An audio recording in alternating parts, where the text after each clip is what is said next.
Hi, welcome to Broken Bushcraft. I'm Adam, and today we're going to talk about how to safely use a saw, a buck saw, and then a folding saw. But before we get to that, don't forget to comment, subscribe, like, and share. Also, I'm going to do my first plug. This handsome shirt I have on now is from the National Park Disservice.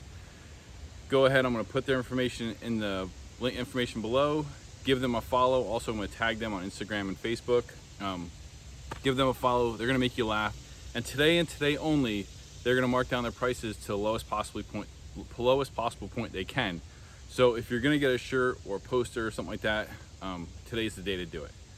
All right, so let's figure out how to use a saw properly and safely. Okay, so before we start cutting, the first thing you're going to notice is I'm wearing gloves. I always wear gloves when I saw.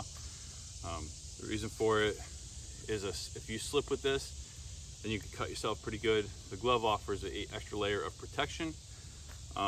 Also, I like to handle a lot of the dead wood, so if I'm grabbing that and it's all mushy or whatever else, then I don't get my hands too dirty. But also slivers, that's another thing too. A small infection can turn into a big wound, especially if you're out for an extended period of time. So, with a saw, my folding saw, this is my Ozark Trail folding saw. You guys have seen this before. But when you're considering a saw, you want to consider the first thing is TPI, teeth per inch. So this is an aggressive saw. This saws both ways if I'm pushing forward or back. Some saws you'll see are angled with the blades one way. Those are pull or push only. These are straight down, so these are really good for they're really aggressive blades, so they're going to cut through pretty quick. So the first thing, if I got a piece of wood like this, I'm going to take it and I'm going to lock it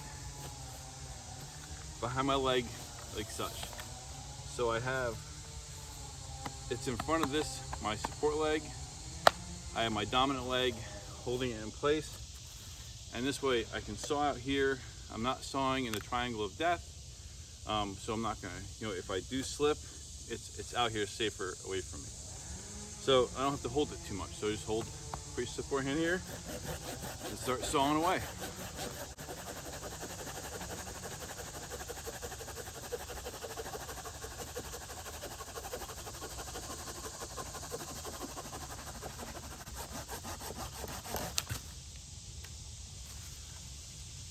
There you go, safe and easy. That's just a hand saw, little folder saw. You guys have seen me use this. I think this was like $7, Ozark Trail. Still going strong. Okay, so a buck saw. This is a bit more aggressive saw. Has much bigger teeth. Obviously it's more robust. Basically you can saw anything that will fit through here. And if you can't, you can flip it around and saw from there. So to do this, to saw with this, I'm still going to use my same type of plumber's grip here. I'm going to reach through and grab. What I'm doing is I'm holding the blade in place. And I'm going to start sawing until the blade is fully bit into the wood. Now, for this, I can just keep going.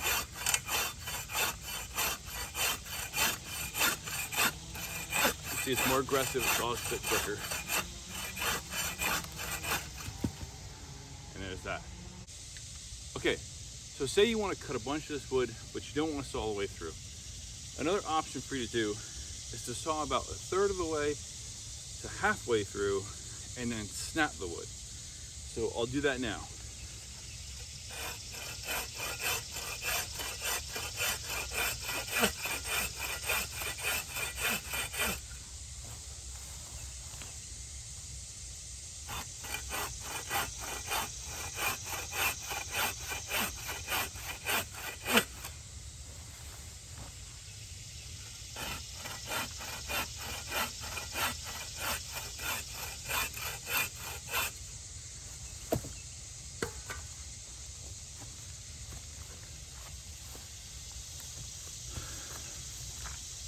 Okay, so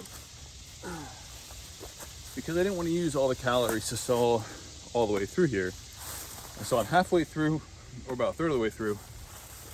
I'm going to find a tree with a V in it, and just take it, stick the wood in there,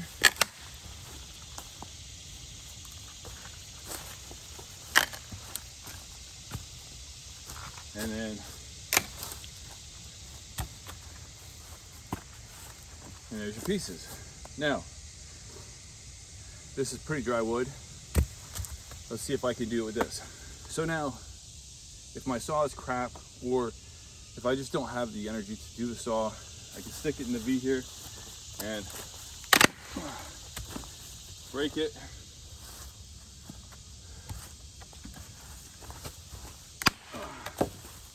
Into manageable size chunks that then I can use these as firewood. So those are some safe ways to use a saw. Actually, hold on, I got one more. Okay, so because somebody's gonna ask me where I got my saw from, I got this from Self-Reliance Outdoors. It's made by Spring Creek Manufacturing. It does collapse in on itself, so it is, and it's real light.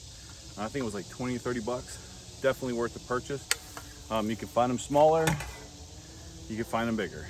So another way to use this V is to use that V to hold the wood if you can't snap it. And then all you simply do is keep yourself to the side and then saw. Ooh.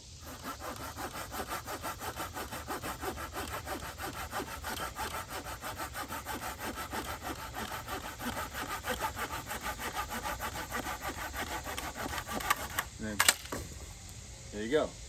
So this is holding it for you, making it a little bit easier. Now, if you look on that side of the tree, if I wanted to, I can start making debris shelter. So it's whatever your imagination has out there for you. Don't forget to go and follow National Park Disservice. The link information is in the bio information below. And I'll see you in the woods.